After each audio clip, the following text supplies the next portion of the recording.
This video is sponsored by Skillshare.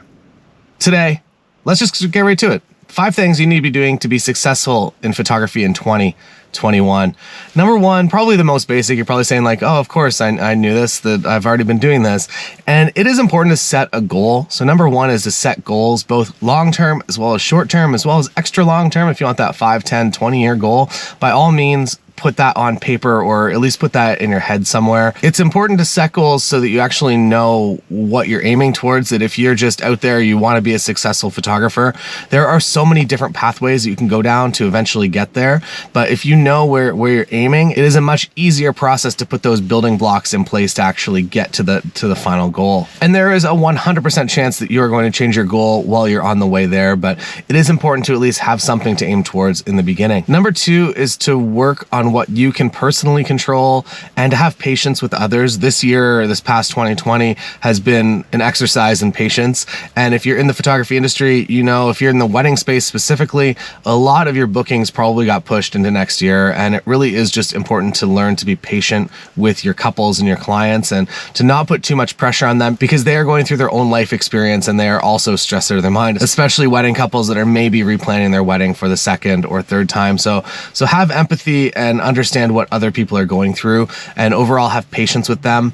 The first part of that, work on what you can control. That means your marketing efforts, the things that you can do right now on your own that you do not have to rely on anyone else to do. Focus on creating those. And if all of that project really does just rely on you, put that on your calendar in small pieces to at least begin the process to start that momentum, that if you get that first day of filming or that first day of writing or that first day of photography done, you know the second day becomes so much easier. So just get that first piece on your calendar. Number 3, to get in front of the camera. And I know it's very challenging and I am still not good at it. It's taken me years and years and years to get even remotely okay at it. By myself in my car, I'm usually okay at being myself. In front of people, it becomes way more challenging. To go out and vlog in a public space is just something that I'll never be comfortable with. So figure out where you can record and what you need to do in order to get in front of the camera. Another level of expert status is unlocked when you do this, that if I write a blog post like the 5 things that you need to know about getting married in your local area, that's okay. But if I make a video and I actually go to those locations and maybe I interview people, all of a sudden my expert status goes from just like some guy anyone can write a blog post to somebody that's actually gone out of their way to create something genuinely helpful, and also that their face is in front of the camera. So when somebody is looking for a photographer for their wedding, there's a pretty good chance that they're going to trust you and just have a good feeling about you, and they're not officially going to know why. That it's like, we enjoyed the content that you created, you helped us plan our wedding. Obviously you're our first choice for a wedding photographer. Other ways to get good in front of the camera, or at least passable in front of the camera, if you need it, you can script everything out. You can go on Amazon and you can buy a teleprompter, and you can have your iPhone in your hand or one of the teleprompter remotes, and you can actually be scrolling through text and reading it, and it looks like you're looking at the screen. So you can script everything if you want. You can do voiceovers if you just have a lot of B-roll of just either yourself working or wedding venues or images, that you can again script it out and just talk. Like I could just be reading a page right now, and if I have B-roll over it, you wouldn't really know the difference. So there are sneaky ways to go about creating content in the beginning to at least, again, get that first piece, that first momentum rolling. Next up is something that is very important for me and something that I'm going to be doing extensively over this winter, actually, and that is personal projects. Personal projects are important for a number of reasons, but I use them specifically to get out there into a new space that maybe I haven't created content in before. I would love to do photos of, but I've just never really had the in and or somebody hiring me to actually come out to shoot this style of content.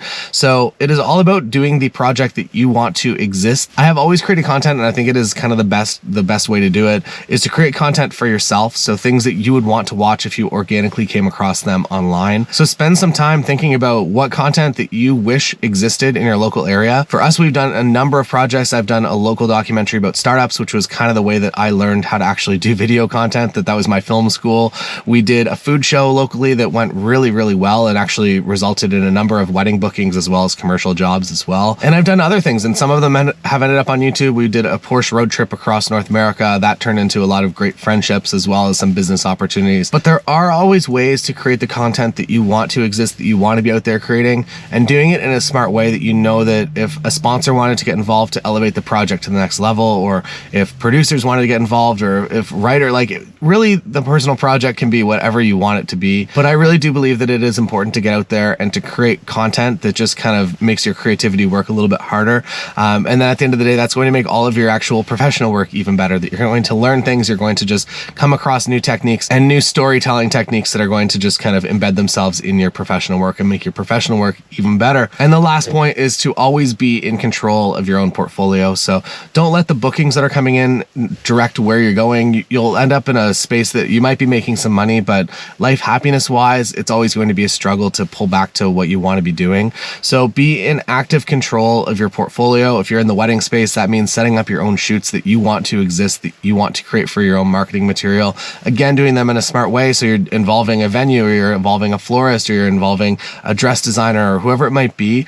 Do things in a smart way that involve more people to get you more established and more connected in the industry, but also be actively creating the images that you want to exist on your website, because you can only do so much in text and with your face in front of the camera, that your business really is the content that you are creating. So make sure that you're creating the content that you want to be getting paid to create. In terms of personal projects, if you're ever interested in kind of sprouting out from your niche within photography, I think by doing one big project is a good way to do that. That if you want to get established and connected into a new industry, or you want to feel out maybe how much opportunity there is within that industry, you're able to just begin creating as a personal project down that path, and it won't distract too much from what you're actually doing as far as paid work. If my wedding couple saw that I was building a personal film this year, it wouldn't really be like, oh, Taylor's not even a wedding photographer anymore. That they'll still know that I'm a wedding photographer, that I just happen to be building this personal project over this winter. That is all. Maybe one more thing, that there are no shortcuts to the industry. So it is a lot of hard work. If it was easy to do, every single person in the world would be a photographer, because it's a pretty cool job.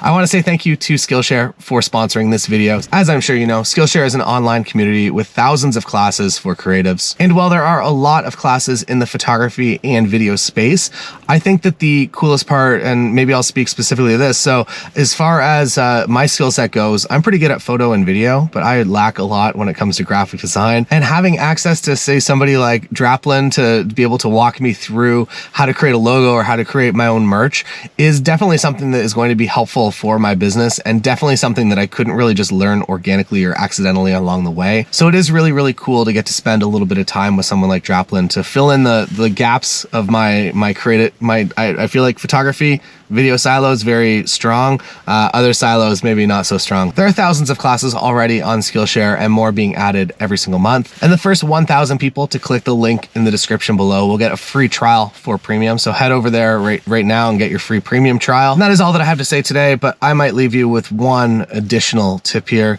and that is to spend some time really understanding who your ideal couples are if you're a wedding photographer, or who your ideal client is if you're in the commercial space.